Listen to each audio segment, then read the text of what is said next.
भारत के श्रीलंका दौरे में हमने काफी सारे नए सितारे देखे। आज हमारे साथ और एक सितारा जुड़ा हुआ है जिसका नाम है चेतन सकारिया। हाय चेतन भाई, आप कैसे हो? हाय अनुज भैया, मैं ठीक हूँ। आप कैसे हो? मैं भी मस्त हूँ, मैं भी मस्त हूँ। तो कैसा फीलिंग है वो जब एक सपना साकार होता है इंडियन टीम में पहुंचने का, जब आपके इतने सारे फैमिली मेंबर्स के सैक्रिफाइसेस जो उनके पीछे होते हैं, आपकी इतने सालों की मेहनत जो होती है, जब वो रंग लाती है तो एक कैसी फीलिंग आती है? मैं एक्चुअली मैं बहुत ही खुश हूँ। इंडिया के हर क्रिकेटर का यही सपना होता है कि अपने देश के लिए खेले। एक्चुअली हर क्रिकेटर का होता है ऐसा सपना कि अपने कंट्री को रिप्रेजेंट करे। एंड ये जानते हुए लाइक कि इंडिया में इतनी कंपटीशन है, फिर भी मुझे अपने देश के लिए खेलने का मौका मिला, तो मुझे बहुत ही खुशी हो रही है। जी। आप एक बड़े ही हम्बल बैकग्राउंड से बिलोंग करते हैं एंड काफी गरीबी देखी है आपने स्टार्टिंग में, पर फिर वहां से आपके पेरेंट्स का कैसा कंट्रीब्यूशन था? पाई पाई जोड़ के जो उन्होंने आपको एक एकेडमी में ये किया। मुझे लगता है कि पहले उन्हें शायद मंजूर नहीं था आपका खेलना, पर फिर आपका टैलेंट देख के उन्होंने मंजूर किया। एक्चुअली ऐसा ही हुआ था। शुरू शुरू में उनको थोड़ा लगता था कि ये क्रिकेट हमारे लिए नहीं है, पर जैसे जैसे मैं खेलता गया फिर उनको भी भरोसा आता गया मेरे ऊपर कि हाँ, ये लड़का आगे खेल सकता है। उसके बाद मुझे बहुत ही सपोर्ट किया घर वालों ने। एंड सबसे अच्छी बात ये है कि जो मुझे करना था वो मुझे करने दिया, लाइक टोका नहीं। ज्यादातर पेरेंट्स में क्या होता है कि खुद करियर का रास्ता दिखाते हैं कि ये करियर जी। चूज करना चाहिए, ये करियर मतलब फिर बच्चों को मौका नहीं मिलता कि वो खुद क्या किसमें अच्छा है, क्या चीज अच्छी जी। कर सकते हैं, जी। जो एंजॉय कर सकते हैं। तो वो अच्छा हुआ, मेरे पेरेंट्स ने मुझे इस बारे में अच्छा सपोर्ट किया कि जो मुझे करना था वो कर। जी। तो सौराष्ट्र टीम में आपका एक्सपीरियंस कैसा रहा? आप बहुत ही यंग एज में आप सौराष्ट्र के काफी इंपॉर्टेंट बॉलर बने हो, एंड देन वो एक टीम का एटमॉस्फेयर कैसा था? आपने फिर रणजी ट्रॉफी भी जीता, एंड जो बड़े बड़े दिग्गज है, जयदेव उनाडकट हो गए, एंड देन काफी काफी बड़े लोगों ने भी आपके बारे में बताया कि ये एक लड़का आ रहा है, इस पे नजर रखना। तो वो आपका एक्सपीरियंस कैसा था वो उस एक सेटअप में, सौराष्ट्र के सेटअप में? हमारे सौराष्ट्र टीम का माहौल एकदम लाइट है। देखिए यहाँ पर आप अपने विचार खुद रख सकते हो, उसमें मतलब कोई एज डिफरेंस नहीं है। अगर आपको लगता है कि ये करने से आपकी गेम में सुधार आ सकता है तो आप ओपनली अपना विचार रख सकते हो। इसका मैं श्रेय देना चाहूंगा सिद्धार्थ सर कोटक को, क्योंकि उन्होंने ऐसा एनवायरनमेंट क्रिएट किया है ताकि कोई सीनियर या जूनियर का भेदभाव ना हो। तो हमारी टीम बहुत ही ओपन माइंडेड एंड खुल के सबका सक्सेस एंजॉय करती है। जी बिल्कुल। और जयदेव उनाडकट भी एक लेफ्ट आर्म पेसर है, तो उनका पर्टिकुलरली कैसा योगदान रहा है आपके लिए? क्योंकि उनके साथ भी जब भी मेरी बात होती थी तो उन्होंने ये बोला था कि चेतन सकरिया नाम का एक है, वो काफी बड़ा स्टार होने वाला है। तो वो एक उन्होंने आपको कैसे मोटिवेट किया है? देखिए जब अच्छा हो रहा होता है तो सब मतलब एक लाइन में जा सकते हैं, पर जब बुरा होता है तब कैसे बाहर निकलना है वो सिचुएशन से, तो वो यंगस्टर को ज्यादातर नहीं आता। तो इसीलिए जयदेव भैया ने मेरी बहुत ही हेल्प की है। तब जब मेरे पास ऐसी कोई सिचुएशन आई कि जिसमें से जैसे इंजरी हो गई या मुश्किल सिचुएशन में बॉलिंग आई, तो तब जयदेव भैया ने मुझे बहुत ही सपोर्ट किया है और एंड बहुत ही कॉन्फिडेंस दिया है। तो जयदेव भाई की ये चीज बहुत ही अच्छी है जी। कि यंगस्टर को हमेशा कॉन्फिडेंस देते हैं और भरोसा दिखाते हैं उसको। जी। तो आपका जो परफॉर्मेंस था, वो जो डोमेस्टिक कंपटीशन हुआ था आईपीएल ऑक्शन के पहले, उसमें काफी आपका प्रभावशाली बोल सकते हैं कि काफी परफॉर्मेंस अच्छा था, और तभी शायद हमारा बात भी हुआ था। फिर उसके बाद आपको राजस्थान रॉयल्स ने जब पिक किया तो वो एक कैसा फीलिंग था? क्योंकि एक आईपीएल टीम से पिक करने में एक वो रिएक्शन क्या था पेरेंट्स का? और मुझे लगता है कि आपका भी सबसे पहला सपना वही था कि आप एक घर लेंगे, गाड़ी लेंगे। तो वो एक कैसा फीलिंग था पूरे फैमिली के लिए? मैं तब तो मैं एकदम शॉक हो गया था ऑनेस्टली। एंड मैंने सबसे पहले अपनी मम्मी को बताया था कि मम्मी देखिए हम भी करोड़पति बन गए, मैं कितने में बिका ऑप्शन में। तो वो भी बहुत ही खुश हो गई थी, क्योंकि देखिए हम बहुत ही मतलब 2-3 साल पहले हम लोग बहुत स्ट्रगल कर रहे थे फाइनेंशियली और सब। तो एक तरह से बहुत ही राहत हो गई कि जब मैं आईपीएल में जी, राजस्थान रॉयल्स के लिए निकाला। जी। राजस्थान रॉयल्स की एक खासियत रही है कि इतने सालों में कि वो यंगस्टर्स को चांस देते, और उन्होंने ये साल भी दिखाया कि इतने सारे ऑप्शंस थे उनके पास, वरुण एरन एंड ये इतने सारे ऑप्शंस थे, पर फिर उन्होंने आपको सबसे पहले गेम से खिलाया और आपने भी अच्छा प्रदर्शन किया। 7 मैच में 7 विकेटें लिया आपने, और आपके जो 2-3 टाइप के वेरिएशंस थे वो काफी लोगों ने देखे। तो आपका सबसे मेमोरेबल मोमेंट कौन सा रहा है राजस्थान रॉयल्स के जर्सी में? कोई ऐसे विकेट जो आप मतलब कभी जिंदगी में भूल नहीं पाओगे? देखिए, राजस्थान रॉयल्स एक ऐसी फ्रेंचाइजी है जो यंगस्टर को प्रमोट करती रहती है। ऐसा नहीं है कि इस साल किया उन्होंने, पर वो पहले से ही यंगस्टर को प्रमोट करने में मानते हैं जी, और यंगस्टर पे भरोसा दिखाते हैं। रिजल्ट चाहे कुछ भी आए, उसकी परवाह किए बिना यंगस्टर को प्रमोट करते हैं, ताकि वो लोग इंडिया को एक अच्छा उभरता सितारा दे सके और ज्यादा टाइम के लिए अपने कंट्री को रिप्रेजेंट कर सके। तो राजस्थान रॉयल्स का ये अपना खुद का मोटो है। एंड इस आईपीएल में मेरी सबसे ज्यादा यादगार विकेट माही भाई की विकेट रहेगी, जब चेन्नई सुपर किंग्स के अगेंस्ट हमारा मैच था। एंड जी, हम एक अलग प्लान बना के आए थे उन लोग, मतलब माही भाई के लिए, एंड वो मैंने एग्जीक्यूट किया और जी, उसी में मुझे विकेट भी मिली, तो मैं बहुत ही खुश था और ये पल ऐसा था कि मैं कभी भी नहीं भूलूंगा अपनी लाइफ। जी। बिल्कुल, बिल्कुल। और Sanju Samson as a captain कैसे थे? क्योंकि उनका भी पहला सीजन था एज अ कैप्टन, एंड काफी उन्होंने प्रभावशाली बैटिंग भी की, पहले ही मैच में शतक जड़ा।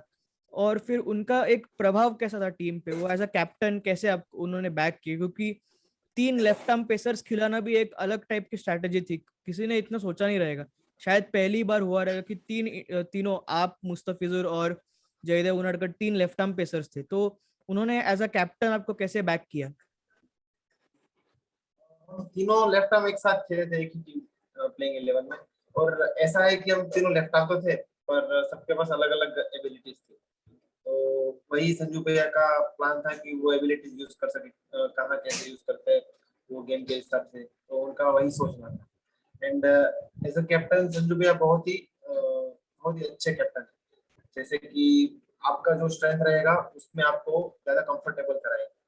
वही, ऐसा नहीं है कि जो बॉलर को या किसी और स्पिनर वगैरह को अनकंफर्टेबल हो वैसी सिचुएशन में आपको नहीं डालेंगे, तो वो खुद के ऊपर रिस्पॉन्सिबिलिटी लेके आपको डालने देंगे। तो जब मेरे ऊपर आया थी सिचुएशन कि जब मैं डेब्यू कर रहा था, वो टाइम पे मुझ पे बहुत ही प्रेशर था, तो उन्होंने मुझे आके यही बोला था, तुझे जो आता है तो वही कर, अगर उसमें चौका छक्का है तो 20 रन भी दे देगा, कोई प्रॉब्लम नहीं है, तुझे ओवर तो आज डालनी है, चारों ओवर।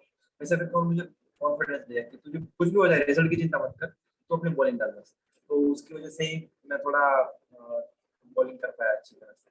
जी, बिल्कुल, बिल्कुल। और अ, फिर कि सिर्फ 7, और ये हमने नटराजन के साथ भी देखा है कि एक आईपीएल सीजन अच्छा जाए तो डायरेक्ट इंडिया में चांस मिलता है। तो क्या आपकी उम्मीदें थी, या फिर आप शॉक थे जब भी श्रीलंका के लिए आपका नाम आया श्रीलंका टूर में? और आपका फिर ऑफ कोर्स फैमिली का रिएक्शन कैसा था? मैं थोड़ा सा शॉक भी था और मैं उम्मीद भी लगाए बैठा था, क्योंकि मेरा आईपीएल अच्छा गया था। तो मुझे एटलीस्ट इतनी उम्मीद थी कि मैं इस बार टीम इंडिया के साथ ट्रैवल करूँ एज अ नेट बॉलर या सपोर्ट सपोर्ट में। जी, तो ये उम्मीद थी, और थोड़ा सा शॉक शॉक भी हुआ था जब मेरा नाम आया था फर्स्ट टाइम 20 में। जी। एंड और घर पे बहुत। जी, और ये आपके लिए भी काफी भावुक हुआ है, क्योंकि आपके पिताजी का हाल ही में देहांत हुआ, एंड उनका एक सपना था कि आप वो इंडियन कलर में देखे। तो आपका जो पहला विकेट था, आपने 2 विकेट लिए, तो उसके बारे में आप कुछ बताइए कि आपका प्लान क्या था एंड आपने कैसे उसको एग्जीक्यूट किया?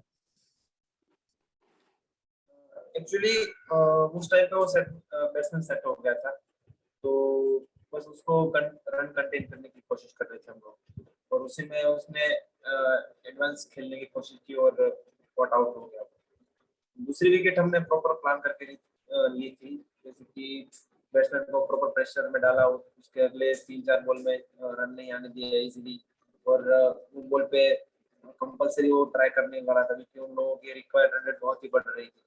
तो जी मुझे लगा कि इस टाइम पे हम लोग उसको फंसा सकते हैं, तो मैंने अपना वो स्पीड का वेरिएशन किया था बैक ऑफ द और डाल के। तो वो विकेट ज्यादा अच्छी थी मेरे लिए, क्योंकि वो मैंने प्लान करके और सेटअप करके विकेट ली। जी। राहुल द्रविड़ के काफी यंगस्टर्स तारीफ करते हैं कि उन्होंने जैसे अंडर 19 में और इंडिया ए में जैसे बढ़ावा दिया है यंगस्टर्स को। पृथ्वी शॉ, शुभमन गिल, ये सारे लोग हैं, जो कमलेश नागरकोटी, शिवम मावी, सब ये पेसर्स भी जो है। तो आपको उन्होंने कैसे प्रभावित किया और कैसे आपको तैयार किया, क्योंकि आपको भी शायद पता रहेगा कि मिला तो शायद एक ही गेम मिलेगा और उसी में हमें परफॉर्म करके दिखाना है।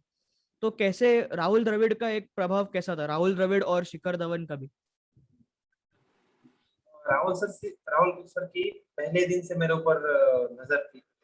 तो जैसे ही गेम क्लोज आ रहा था, तो उन्होंने मुझे बताया, लाइक नेट सेशन में हम लोग प्रैक्टिस कर रहे थे, तो उसी में मेरे पास आके मुझे बताया कि चेतन देख, तेरे में ये अच्छी चीज है, और तू अभी भी थोड़ा इम्प्रूव कर सकता है, पर मुझे लगता है कि तू अभी तैयार है ये इंटरनेशनल लेवल के लिए, और मुझे इतना यकीन है और मैं तुझ पे भरोसा दिखाता हूँ कि अगर मैंने तुझे खिलाया तो अच्छा ही परफॉर्म करेगा। तो तू अपने आप को प्रिपेयर करना चालू कर दे, और कैसे क्या बॉल डालेगा, सब बैट्समैन के अगेंस्ट प्लान क्या करेगा, वो सब तो पहले से ही उन्होंने मुझे ऐसे बता के रखा था कि तू अच्छा कर सकता है इसमें। तो वो एक, जब कोई ग्रेट इतना अच्छा आपके बारे में बोलता है, तो आप अंदर ही अंदर बहुत अच्छा फील करते हो, रिलैक्स फील करते हो। तो मुझे ऐसी फीलिंग आई थी कि हाँ, मैं अभी जब भी मौका मिलेगा तो राहुल सर की उम्मीद पे मैं खरा उतरूंगा। तो वो जी बहुत ही अच्छी इंप्रेशन थी राहुल सर की। जी। और शिखर धवन का कैसा था, वो भी एक फर्स्ट टाइम कैप्टन थे, और उनके अंडर आपका एक्सपीरियंस कैसा था? शिखर भैया एकदम भी मनमौजी इंसान है। तो वो भी एकदम लाइक संजू भैया की तरह ही, कि आपको जो करना हो कर रहे देते हैं। लाइक आपको आगे पूछेंगे कि क्या प्लान है तेरा, ये बैट्समैन का ये वीक जोन है और ये स्ट्रॉन्ग जोन है, तो तू देख ले, इसके हिसाब से मैं तुझे ये फील्ड दे रहा हूँ, और ये बॉलिंग ज्यादा करेगा तो अच्छा रहेगा। वैसे एकदम रिलैक्स और बहुत ही कंट्रोल्ड माइंडेड है शिखर भैया। अपने इमोशन को कंट्रोल करते हैं, लाइक जो एंगर वगैरह, जो डिप्रेशन, वो अच्छा कंट्रोल कर पाते हैं। जी। तो अभी आईपीएल का सेकंड फेज आ रहा है। देखिए, सिलेक्शन हमारे हाथ में नहीं है, वो सिलेक्टर्स का काम है। तो मेरे हाथ में क्या रहेगा कि मैं अपनी बॉलिंग जितना हो सके उतनी अच्छी डालूं और अच्छा परफॉर्मेंस करूं। अगर उसके बाद भी मैं सिलेक्ट नहीं होता, तो मुझे कोई ये इतना मंदूक नहीं होगा, क्योंकि मेरे हाथ में था परफॉर्मेंस और मैंने अच्छा किया। तो मतलब उस टाइम पे जो भी बेटर रहेगा और टीम कॉम्बिनेशन में बिठेगा, वही खेलेगा आगे। तो ऐसा कुछ आगे दिमाग में रख के मैं नहीं सोच रहा हूँ कि इसमें सिलेक्ट होना है, इसमें select, क्योंकि ऐसा सोचने से मुझे एडेड प्रेशर आएगा जी मेरे ऊपर, तो वो मैंने लेना चाहता हूँ। एंड जितना हो सके मैं अपनी बॉलिंग को एंजॉय करना चाहता हूँ, और जब भी दूसरे पार्ट में जाएंगे आईपीएल के, तो यही दिमाग में रहेगा मेरे कि मैं अपनी बॉलिंग एंजॉय करूँ एंड अपनी टीम को जिताने की कोशिश करूँ, और प्लेऑफ्स के लिए क्वालिफाई करें हमारी टीम। जी। और अभी जोफ्रा आर्चर का भी जो इंजरी का प्रॉब्लम है, तो तो अभी ऐसा हो सकता है कि आप एक उभर के आए as a leader of the attack. तो आप उस चुनौती के लिए किस तरह तैयार रखेंगे खुद को, क्योंकि अभी आप एक अनकैप प्लेयर नहीं रहे, अभी आप इंडियन प्लेयर हो चुके हो, एंड अभी आपको वो एक्सपीरियंस आ चुका है कि इंटरनेशनल लेवल पे प्रेशर कैसा रहता है एंड एवरीथिंग। तो आप कैसे खुद को मेंटली प्रिपेयर करोगे वो चीज के लिए? मैं अपने आप को मतलब टीम कॉम्बिनेशन के हिसाब से फ्लेक्सिबल बनाना चाहता हूँ। चाहे मुझे नए बॉल में या मिडल ओवर में या नेक्स्ट ओवर में कहीं भी बॉलिंग मिले, तो मैं अपने कैप्टन को उस टाइम पे ब्रेक थ्रू दिलाना चाहता हूँ, एंड टीम को जीतने लायक बॉलिंग करना चाहता हूँ। एंड बस यही कहूंगा मैं कि फ्लेक्सिबल रहना चाहता हूँ। जी ये तो अलग ही प्रेशर है, टीम या अनकैप सब वगैरह, पर जिस तरह से टीम को मेरी जरूरत पड़ेगी, उस हिसाब से मैं करना चाहता हूँ। जी।